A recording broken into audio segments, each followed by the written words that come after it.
शादी को कुछ ही टाइम हुआ था, तब से ये मुझे छेड़ना शुरू कर दिया था। कौन छेड़ रहा था आपको? दीपक साहू, ये कौन है? हमारा पड़ोसी।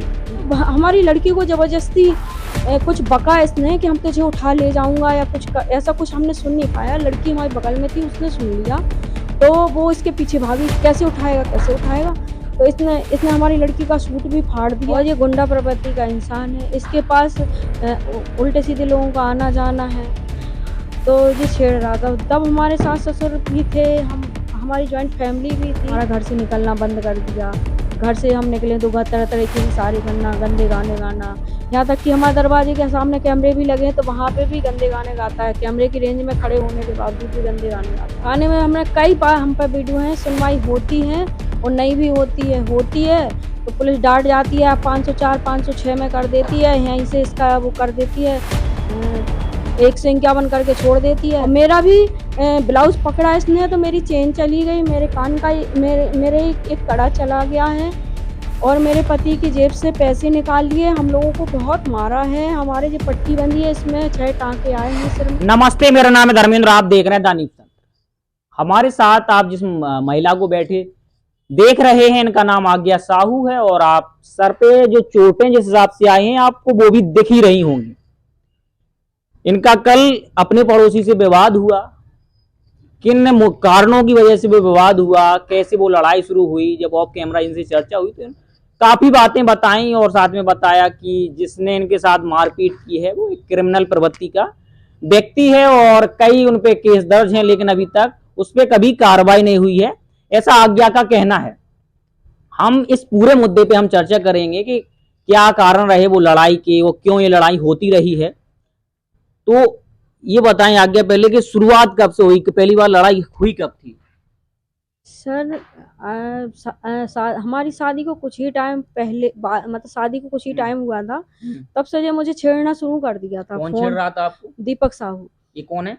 हमारा पड़ोसी है जी। पड़ोस में रहता है और ये गुंडा प्रवृत्ति का इंसान है, इसके पास उल्टे सीधे लोगों का आना जाना है, तो ये छेड़ रहा था। तब हमारे सास ससुर भी थे, हमारी जॉइंट फैमिली भी थी, तो कई लोगों के दबाव में आकर हमने 50 रुपए या 10 रुपए के जो भी स्टाम्प पेपर पे लिखित कार्रवाई, वो लिखित स्टाम्प पेपर पे करवा लिया था। उसमें 10 लोगों के साइन है, वो हम पे अभी भी मौजूद है कि ये आगे से है तुम्हें कभी छेड़ेगा नहीं, कभी परेशान नहीं करेगा, और लिखित माफीनामा के रूप में हमें वो दिया गया था। लेकिन उसी समय से यही दिक्कतें हमें चली आई। इसकी शिकायत आपने थाने में नहीं की? इसकी हमने कई बार शिकायतें की, माफी मांग ली, किसी का दबाव बन गया, लेकिन 2018 में इसने हमारे साथ हद ही कर दी, हमारे साथ जबरदस्ती करने लगा, तो हमने इसकी शिकायत की और एक FIR लॉन्च कराई 2021 में। तो एक FIR कराई तो 354 का 504 506 में। तब कुछ दिन तो ये ठीक रहा, उसके बाद ये और उपद्रव मचाने लगा और तरह तरह के कारणों से लेके परेशान करने लगा। जैसे हमारा घर से निकलना बंद कर दिया, घर से हम निकले तो तरह तरह की सारी करना, गंदे गाने गाना। यहाँ तक कि हमारे दरवाजे के सामने कैमरे भी लगे हैं तो वहाँ पे भी गंदे गाने गाता है। कैमरे की रेंज में खड़े होने के बावजूद भी गंदे गाने गाता है। यह गुंडा प्रवृत्ति का है और 2-4 लोगों को खड़ा कर लेता है, जो इसके टेंट में काम करते हैं उन लोग को खड़ा कर लेता है, उनको साथ मिलके तरह तरह की हमें गाना गाना, फातियां पसना। इसके बाद वहाँ सुनवाई नहीं होती थाने में हमने कई बार हम पर वीडियो हैं, सुनवाई होती है और नहीं भी होती है तो पुलिस डांट जाती है, 504 506 में कर देती है, यहीं से इसका वो कर देती है, 151 करके छोड़ देती है। और एक बार इसने हमारे ऊपर झूठा केस भी लगाया था कि हमने इसके साथ मारपीट करी है, जान से मारने का कराया है, लेकिन हम लोग कैमरे की रेंज में रहते हैं तो हमारा कुछ होता ही नहीं है, क्योंकि झूठा तो झूठा है। उस पर भी पुलिस ने 122 की कार्रवाई की थी, वो भी अभी तक पेंडिंग है, उसका 1-1.5 साल हो गया है, अभी तक उसका कोई। कल की घटना बताएं, कल क्या क्या हुआ आपके साथ? कल हमारे साथ ये हुआ कि कई दिनों से, कम 1 साल से लगभग, ये हमारी दुकान के सामने लोडिंग गाड़ी या बड़ी सिलेरियो गाड़ी, जो भी इसके पास बड़ी बड़ी गाड़ियां हैं, हमारी दुकान के सामने लगा देता है। हम सहते रहते, कई बार पुलिस को भी कंप्लेन की, पुलिस हटवा देती है, फिर जाके लगा देता 2-4-6 दिन में।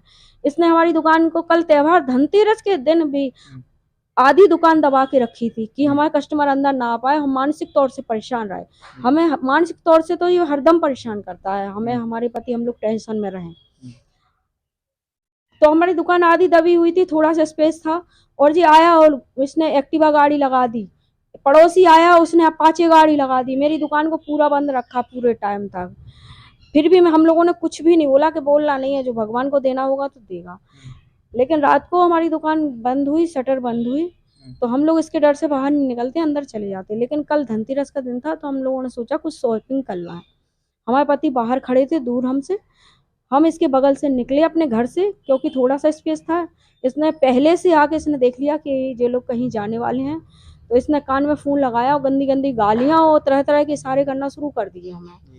हमने इग्नोर कर दिया, लेकिन हम जैसे इसके बगल से निकले, इसने हमारे ऊपर थूक दिया और गंदी गालियाँ बकी। तो मुझे भी गुस्सा आया, मैंने भी अपने बचाव के पक्ष में इसके ऊपर अपनी चप्पल उतारने के लिए, डराने के लिए बोला, तो जी इसने हमें जूता उतार के मारने लगा।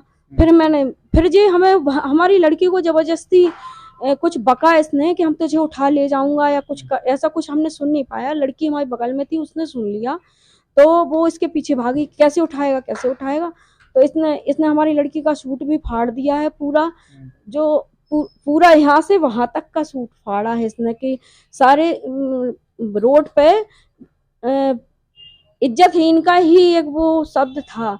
और मेरा भी ब्लाउज पकड़ा इसने, तो मेरी चेन चली गई, मेरे कान का मेरे एक कड़ा चला गया है, और मेरे पति की जेब से पैसे निकाल लिए। हम लोगों को बहुत मारा है, हमारे जो पट्टी बंधी है इसमें 6 टाँके आए हैं सिर में, लेकिन 6 टाँके आए। कल मैंने एप्लीकेशन दे दी थी थाने में, अभी तक तो ये घूम रहा है। अभी तक थाने से कोई कार्रवाई नहीं हुई? अभी तक तो ये घूम रहा है, हमें पता नहीं क्या कार्रवाई हुई है क्या नहीं हुई है। अभी तक तो ये घूम रहा है। अभी हमारे बाहर से निकला तो तरह तरह के इशारे करता हुआ निकल गया है। और हमारे पति की जेब से कल धनतेरस की बिक्री थी 70,000 के करीब, वो भी चली गई है। मेरे जेठ ने भी मुझे बचाने की कोशिश की, उनके जेब में भी धनतेरस की बिक्री थी 35,000, उनका भी वो चला गया है।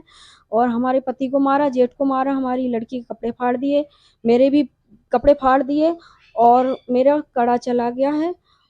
और सिर में जो मारा है, लाठी डंडे भी इसके पास थे, इसके लड़के भी थे, अमित और अमित नाम है एक का, अमन नाम है भतीजा, पुत्र सतीश साहू, और गोलू, शिवम, अंकुर, मालती इसकी बीबी, ये सब 8-10 लोग होके हम लोगों को बहुत मारा इन लोगों ने। हमारे पति को भी तरह तरह की चोटें आई हैं, जेठ को भी तरह तरह की चोटें हैं, और मुझे मेरी चोट तो दिख ही रही है जी। हाथ वाले क्या कह रहे हैं? थाने वाले कहा उन्होंने? कह रहे कार्रवाई होगी आपकी। कब तक होगी ये नहीं बताया? ये कुछ नहीं बताया कि कब तक होगी, लेकिन कार्रवाई होगी बस ये कह दिया। लेकिन कल की घटना है, कल रात की, अभी तक तो ये घूम रहा है, और अभी हमारे बाहर से निकला तो इशारे करते हुए गया है। आपने आज्ञा को सुना, जिस तरीके से इन्होंने आरोप लगाए हैं दीपक साहू पे, पूरा मामला जांच का विषय है। और अगर थाना, सदर थाना पास में ही है, और इन्होंने कहा मैंने शिकायत भी की, अभी तक कोई कार्रवाई नहीं हुई है। फिलहाल पूरा मामला ये जांच का विषय है, इस चर्चा को हम यहीं रोकते हैं। आप जुड़े रहिए द न्यूज़ तंत्र के साथ। मेरा नाम है धर्मेंद्र, कैमरे के पीछे गौरव। धन्यवाद।